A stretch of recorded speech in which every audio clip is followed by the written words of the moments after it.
ఫిలిష్తీయులు ఇజ్రాయేలును ముట్టడి చేశారు. ప్రతి ఉదయం గొలియాతు అనే పేరు గల భారీ ఫిలిష్తీయుడు ఇజ్రాయేలుడు ఎవరైనా తనతో యుద్ధం చేయమని సవాలు చేశాడు. గొలియాతు అందరికంటే పెద్దగా, ఎత్తుగా, అతి భయంకరంగా ఉన్నాడు. అతను భారీ కవచాన్ని ధరించాడు. కత్తి, ఈట మరియు పెద్ద కవచాన్ని తీసుకున్నాడు. అతడితో యుద్ధం చేయడానికి ఎవరు సాహసం చేయలేదు. దావీదు గొర్రెల కాపరి. అతడు ప్రభునందు విశ్వాసం కలిగి ఉన్నాడు.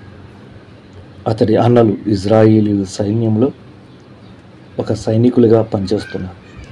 ఒకరోజు దావీదు తన అన్నలకు ఆహారాన్ని తీసుకొని వెళ్ళాడు. సైనిక విడిది వద్ద వచ్చినప్పుడు గొలియాతు యొక్క సవాలును అతడు విన్నాడు. ఎందుకు ఇజ్రాయేలును ఎవరు రక్షించడం లేదని దావీదు సైనికులను అడిగాడు. అతడి అన్నలకు కోపం వచ్చి అతడిని వెళ్ళిపోమని, గొర్రెల మేపమని అతడికి చెప్పారు. కానీ ప్రభు ఇజ్రాయేలును కాపాడడానికి దావీదుకు తెలుసు. సౌలు రాజుకు దావీదు యొక్క విశ్వాసం తెలుసు గనుక అతడు దావీదును చూడాలని అడిగాడు. గొలియాతుతో పోరాడడానికి తాను భయపడడం లేదని దావీదు సౌలుతో చెప్పాడు. దావీదు ఒకసారి తన గొర్రెలను మేపుతుండగా అతడు ఒక సింహమును, ఒక ఎలుగుబంటిని చంపానని అతడు వివరించాడు.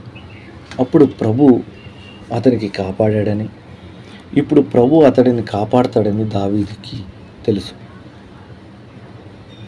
సౌలు దావీదుకు తన కవచమును ఇచ్చాడు. కానీ అది సరిపోలేదు గనుక దావీదు దానిని తీసేశాడు. ఏ కవచము ధరించకుండా పోరాడాలని అతడు నిర్ణయించుకున్నాడు. దావీదు 5 నున్ననైన రాళ్ళు సేకరించి వాటిని ఒక సంచిలో వేశాడు. అతడు తన ఒడిసెలను, గొర్రెల కాపరి కర్రను తీసుకుని గొలియాతును ఎదుర్కోవడానికి వెళ్ళాడు. గొలియాతు దావీదును చూసినప్పుడు అతడు కేకలు వేసి అతడిని ఎగతాళి చేశాడు. కాపరి బాలుడు తనను ఓడించలేడని అతడు అన్నాడు. తాను నమ్మిన ప్రభు అతడిని కాపాడుతాడని దావీదు తిరిగి కేక వేశాడు. ప్రభు యొక్క గొప్పతనమును చూపుటకు గొలియాతును తాను ఓడిస్తానని దావీదు చెప్పాడు.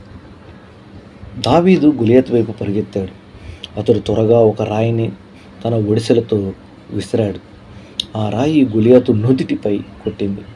భారీ వ్యక్తి నేలపడ్డాడు.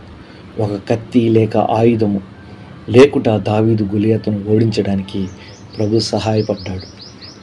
ఫిలిష్తీయులు గొలియాతును చనిపోవడం చూసినప్పుడు భయంతో వారు పరిగెత్తారు. ఇజ్రాయేలు యుద్ధమును గెలిచారు. దావీదు ప్రభునందు విశ్వసించాడు మరియు ప్రభు ఇజ్రాయేలును కాపాడాడు. దావీదులాగా మనం కూడా ప్రభు యందు విశ్వసిద్దామా? మనకెదురయ్యే సమస్యల నుండి దేవుడు మనల్ని కాపాడతాడని ఖచ్చితంగా నమ్ముతాం.